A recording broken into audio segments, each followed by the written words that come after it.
कलिजुगर पिता सत्य विवाह चमक बढ़ुची सत किंतु संपर्क भांगी जाउची। तेबे एही चारोटी कथा मने रखंतु।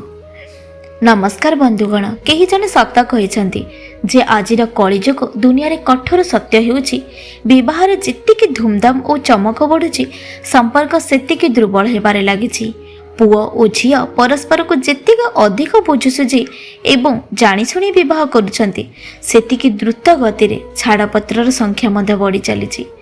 20-25 वर्ष पूर्वे शाशुघर प्रथम थर पाद फेरारे बाप घर को आसुथिबा झियो मुहरे एक अद्भुत चमक और सुंदर निखारा थाउथिला, किंतु आजी बरमाला समय रे कन्यार मुहरे जो चमक थाए ता विवाहर 2 दिन पर ही कुआड़े गायब हो जाए एवं झियो जेतेबेले प्रथम थर बाप घर को आसे तार मुह कौन से सुखिला फूल भली मौली जाए। खाइबा व्यवस्था रे लक्ष लक्ष टंका खर्च करिबा परे मध्य अतिथि मानक मागी मागी खाइबा को पड़ुछि।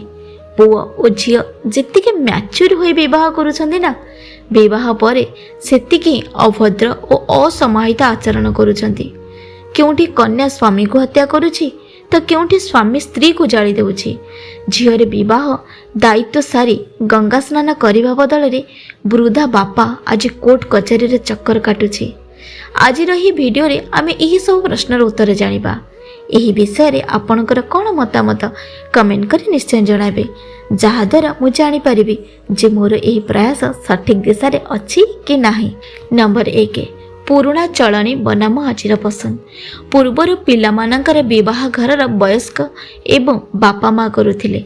सेमाने निज अनुभूति आधार रे बर और कन्या संधान करुथिले।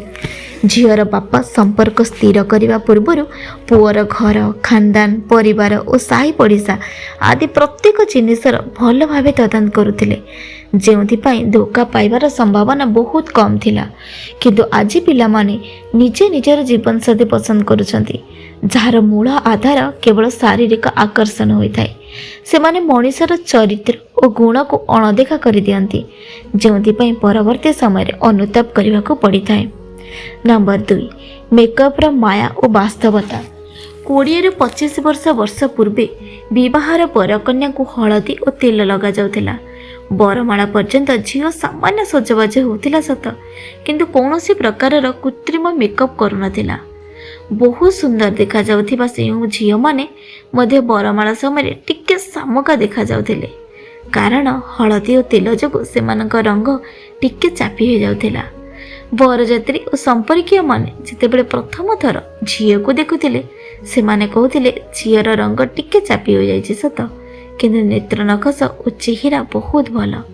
तापर झियो जेतेबेले शाशुघरे पहुंचुथिला सेठरे 2-3 दिन साधारण भावे गाधैबा परे तार प्रकृत रंग फुटी उठुथिला एवं से जन्न भली चमकुथिला। झियो जेतेबेले प्रथम थर बाप घर को आसुथिला तार मुह हस हस देखा जाउथिला एवं पड़िशा लोके आलोचना करुथिले जे झियो बहुत सुखर अछि। किंतु आज विवाह 1 मास पूर्व ही झियो निजर ब्यूटी पार्लर हाथ में संपी दिए। बरमाला समय झियो मुहरे मेकअप अनेक स्तर चढ़ाई पहुँचाए, जहाँ समस्त को बहुत सुंदर लगे। किंतु विवाहर 2-4 दिन पर जितेबेले सही मेकअप्र प्रभाव शेष होता है सेतेबेले तार प्रकृत रूप सामना को आसे। अनेक समय खराब प्रोडक्ट जो मुहर रंग बिगड़ी जाए एवं ता असुंदर देखा जाए। नंबर 3, बयस और चिंताधारार टक्कर। पूर्वर 18-21 वर्ष बयस रे झियो मानकर विवाह हो जाउथिला। सेमानंक भितर टिके पिलालियामी थिबारु सेमाने अजଣା परिवेश रे बहुत सहज रे निजको खाप खुआई नेउथिले। सेमानंकर मानसिकता अत्यधिक जटिल नथिला, किंतु एबे 30-32 वर्षर स्वाधीन मान झियो माने विवाह करुछंती, जहाँकर निजस्व एक स्वतंत्र चिंताधारा थाए एवं सेमाने दुनियादारी भल भाव बुझी थांती। यही कारण स्वामी एवं शाशुघर लोकों सह चिंताधारा रे टक्कर हुए एवं संपर्क सुखिला पत्र भली भांगी बिछे हुई जाए, जहाँकि आजिकाली दुनिया पे भूल भी नुह। झियो माने निज सहित होतिबा अन्यायर प्रतिरोध नौछंती एवं आवाज उठाउछंती, जहाँ एकदम ठीक कथा। नंबर 4, आदर और आतिथ्यदय अभाव। ପୂର୍ବରୁ ଝିଅ ବିବାହରେ ସମ୍ପୂର୍ଣ୍ଣ ଗାଁ ଏବଂ ସାହି ପଡ଼ିଶା ବରଯାତ୍ରୀଙ୍କ ସ୍ୱାଗତ ପାଇଁ ପ୍ରସ୍ତୁତ ହୋଇ ରହୁଥିଲା। ସେମାନେ ନିଜ ହାତରେ ସମ୍ମାନର ସହ ଖାଦ୍ୟ ପରସୁଥିଲେ। ଭଲେ ହିଁ ସେଠାରେ ଖାଦ୍ୟର ପଦାର୍ଥ କମ୍ ଥାଉ, କିନ୍ତୁ ସମସ୍ତଙ୍କ ପେଟ ଶ୍ରଦ୍ଧାରେ ଭରି ଯାଉଥିଲା। କିନ୍ତୁ ଆଜି ବିବାହର 50 ପ୍ରକାର ଖାଦ୍ୟ ଏବଂ ମିଠା ଥିବା ସତ୍ତ୍ୱେ ମଧ୍ୟ ଅତିଥିମାନଙ୍କୁ ନିଜ ମନପସନ୍ଦର ଜିନିଷ ମିଳେ ନାହିଁ। କାରଣ କ୍ୟାଟରିଂ ଲୋକମାନେ ତାର ବ୍ୟବସ୍ଥା ଏମିତି କରିଛନ୍ତି ଯେ ମେନ୍ୟୁରେ ତ ସବୁ କିଛି ଲେଖା ଥାଏ, କିନ୍ତୁ ସାମ୍ନାରେ ଦେଖିଲା ବେଳକୁ କେବଳ ଅଧା ଜିନିଷ ହିଁ ମିଳିଥାଏ। ବନ୍ଧୁଗଣ, ସଂସ୍କାର ଏବଂ ପ୍ରକୃତ ସମ୍ପର୍କର ମୂଲ୍ୟ ବୁଝିବା ହିଁ ଆଜିର ସମୟର ସବୁଠାରୁ ବଡ଼ ଆବଶ୍ୟକତା। ଯଦି ଆପଣଙ୍କୁ ଏହି ବାସ୍ତବତା ଭଲ ଲାଗିଥାଏ ତେବେ ଭିଡ଼ିଓକୁ ଲାଇକ୍ କରି ଚ୍ୟାନେଲକୁ ସବସ୍କ୍ରାଇବ୍ ନିଶ୍ଚୟ କରନ୍ତୁ। ହଁ, ଭିଡ଼ିଓରେ ଦିଆଯାଇଥିବା ତଥ୍ୟ କାହାକୁ ଆଘାତ କରିବା ପାଇଁ କି କାହାକୁ ହର୍ଟ କରିବା ପାଇଁ ନୁହଁ। ଏହା କେବଳ କିଛି ବୁଜୁର୍ଗ ଲୋକଙ୍କର ଚିନ୍ତାଧାରା, ଯାହାକି ମୁଁ ଆପଣଙ୍କ ସାମ୍ନାରେ ପ୍ରକାଶ କରୁଛି। ଭିଡ଼ିଓ ବିଷୟରେ ଆପଣଙ୍କ ରାୟ କମେଣ୍ଟରେ ଜଣାଇବେ। ଜୟ ଜଗନ୍ନାଥ ଭୁଲ ଦେଖିବାକୁ ଭୁଲିବେ ନାହିଁ। ଜୟ ଜଗନ୍ନାଥ।